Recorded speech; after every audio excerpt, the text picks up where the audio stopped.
Hello दोस्तों, प्रतिमा GS academy पे आप सभी का स्वागत है। दोस्तों, आज हम करंट अफेयर्स में यूनेस्को के विश्व विरासत सूची में अस्थायी रूप से भारत के दो क्षेत्रों को शामिल किया गया है, बड़नगर और मुड़ेरा का सूर्य मंदिर। उस पर चर्चा करेंगे। आप लोग लाइक करें, शेयर करें और जिन दोस्तों ने अभी तक हमारे चैनल को सब्सक्राइब नहीं किया है वो सब्सक्राइब कर लें। बड़नगर गुजरात में एक ऐसा स्थान है, एक ऐसा शहर है जो 2700 साल पहले शुरू हुआ एक ग्रामीण परिवेश से धीरे धीरे नगरीय रूप में और धार्मिक रूप से तथा आगे चल करके सांस्कृतिक और धार्मिक तथा लोगों के आजीविका के रूप में जाना जाने लगा। उत्तर भारत के मथुरा, अयोध्या और बनारस जैसी छवि को रखने वाला गुजरात का बड़नगर अपने समय से सांस्कृतिक विविधता के लिए जाना जाता है। उस रूप में यूनेस्को ने अस्थायी रूप से अपने सूची में शामिल किया है। यूनेस्को के विश्व धरोहर सूची में अस्थायी रूप से शामिल किया गया है। 2700 वर्षों से यह शहर बसा है और सांस्कृतिक तथा प्राकृतिक महत्व के रूप में ये जाना जाता है। गुजरात के मेहसाणा जिला में स्थित है। पुराणों में और चीनी विवरण में इसका उल्लेख मिलता है। पुराणों में सबसे पुराना पुराण है मत्स्य पुराण और उसमें इसका उल्लेख मिलता है, बड़साह नगर के नाम से जाना जाता है। चीनी उल्लेख, जो चीनी यात्री यहाँ पे बौद्ध धर्म का अध्ययन करने आते थे, उन्होंने भी बड़नगर का उल्लेख किया है और वहाँ पे किसी एक धर्म के रूप में न बोल करके सांस्कृतिक और विविधताओं के लिए इस नाम का उल्लेख चीनी विवरण में किया गया है। चीनी भारत को तियंचू के नाम से कहते थे, तियंचू, और उसमें जैसे हुएनसांग, एत्सिंग, फाहियान, इन लोगों ने जब भारत का दौरा किया तो बड़े बड़े शहरों के बारे में जो धार्मिक रूप से अपना स्थान रखते थे, सांस्कृतिक रूप से अलग पहचान रखते थे, जब उनका दौरा किए उसमें बड़नगर का भी चर्चा किया गया है। ये चीनी विवरण से ही है कि उत्तर भारत के बनारस उस समय काशी के नाम से काफ़ी मशहूर हुआ करता था, अयोध्या और मथुरा के बराबर गुजरात के बड़नगर को दर्जा दिया गया था। अर्जुनबाड़ी गेट एक शिलालेख है। उसमें से ये पता चलता है कि वहाँ के राजा कुमारपाल ने 1152 में इस शहर की किलेबंदी करवाई थी। अर्जुनबाड़ी शिलालेख से पता चलता है कि राजा कुमारपाल ने इस शहर की किलेबंदी करवाई थी। बड़नगर की तुलना मथुरा, उज्जैन और वाराणसी के ऐतिहासिक लिविंग सिटीज़ के रूप में की जाती है। तो यहाँ पे ये प्रश्न पूछ सकता है कि बड़नगर किस राज्य में है, तो बड़ौदा के नाम से याद कर लीजिए, गुजरात में है। और अस्थायी रूप से शामिल किया गया है। अस्थायी रूप से उस चीज़ को शामिल किया जाता है, उस स्थान को जहाँ पे ये अनुमान होता है कि विश्व में आगे चल करके या वर्ल्ड हेरिटेज साइट बन सकता है, यानी एक अलग जो है अपनी पहचान और सांस्कृतिक विविधता और तथा वहाँ के सांस्कृतिक गतिविधियों को सजो करके रखने वाले स्थान को विश्व भविष्य में वर्ल्ड हेरिटेज के रूप में जब शामिल किया जाता है, उसका पहला कदम होता है यूनेस्को के विश्व धरोहर में अस्थायी रूप से शामिल करना। तो वही अस्थायी रूप से शामिल किया गया है।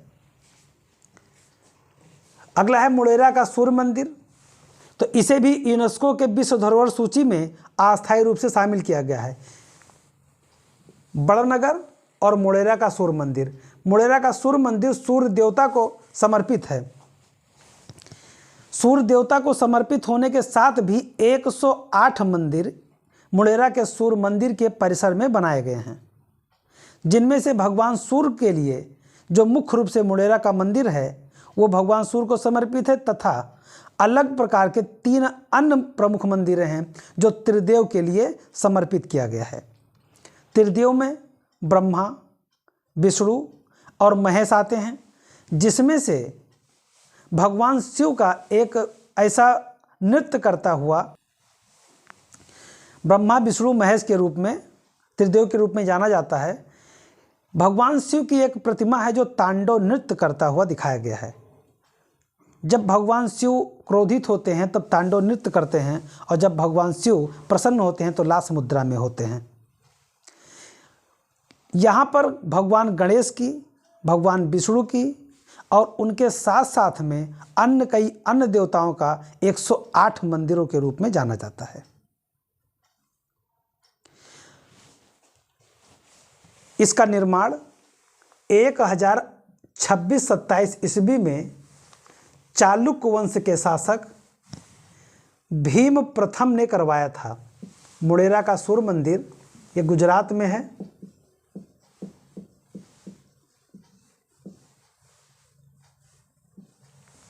और इसका निर्माण 1026-27 ईस्वी में चालुक्य वंश के शासक भीम प्रथम ने करवाया था। आयताकार परिसर में यह मंदिर बना हुआ है और इसके अगल बगल 108 मंदिरों का निर्माण करवाया गया था। मंदिरों का निर्माण करवाया गया था।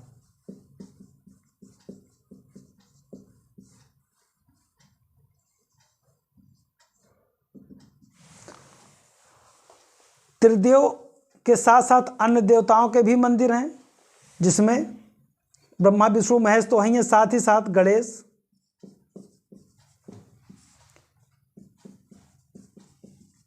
विष्णु, शिव और अन्य देवता की भी मंदिर हैं। भगवान शिव का तांडव नृत्य करता हुआ भी एक मूर्ति स्थापित है, उसके लिए भी एक मंदिर को आधार दिया गया था। विश्व विरासत और प्राकृतिक विरासत स्थल 1972 के तहत से चयनित किया जाता है। विश्व विरासत केंद्र एक सचिवालय की भांति कार्य करता है, जो अलग अलग देशों से अलग अलग स्थानों को चयनित करता है और यह देखा जाता है कि भविष्य में यहाँ पर कितनी सांस्कृतिक विविधता बचेगी या इसको कितना संरक्षण देने की आवश्यकता है, और कोई भी देश के लिए उसे शामिल किया जाए। उस देश का जो प्रशासन शासन होता है वो अपने स्थान को उसमें चयनित करने के लिए प्रस्ताव देता है, और उस प्रस्ताव के आधार पर उस पर जो है जांच करने के पश्चात उसे शामिल करने का प्रावधान है। इसमें 3 प्रकार के स्थल शामिल किए जाते हैं: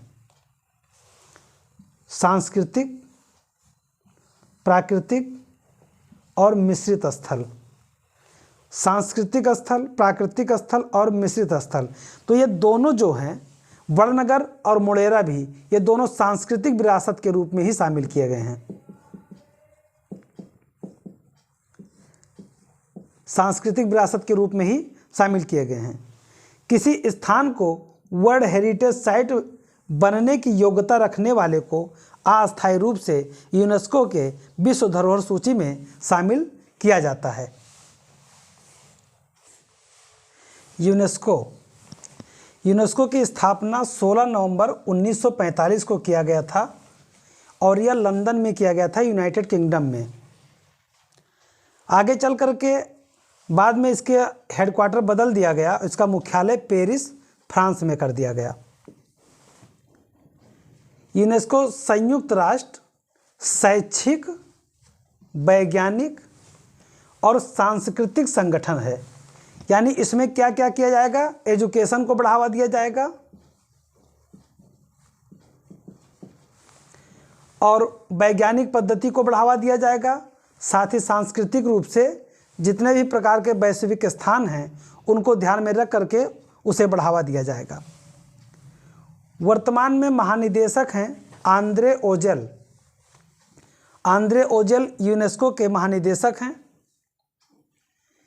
ये संयुक्त राष्ट्र प्रणाली के अंतर्गत एक अथॉरिटी के रूप में, प्राधिकरण के रूप में एवं अभिकरण के रूप में जो है इसका स्थापना किया गया था, जो मानव विकास के बढ़ावा को इसकी पहली प्राथमिकता था। मानव विकास में शिक्षा व्यवस्था,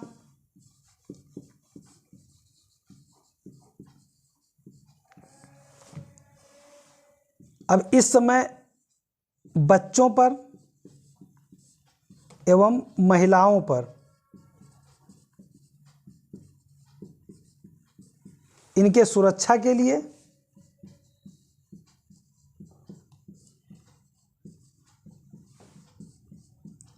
और इनके सशक्तिकरण के लिए कार्य किया जा रहा है। तो यूनेस्को की स्थापना 16 नवंबर 1945 को किया गया था।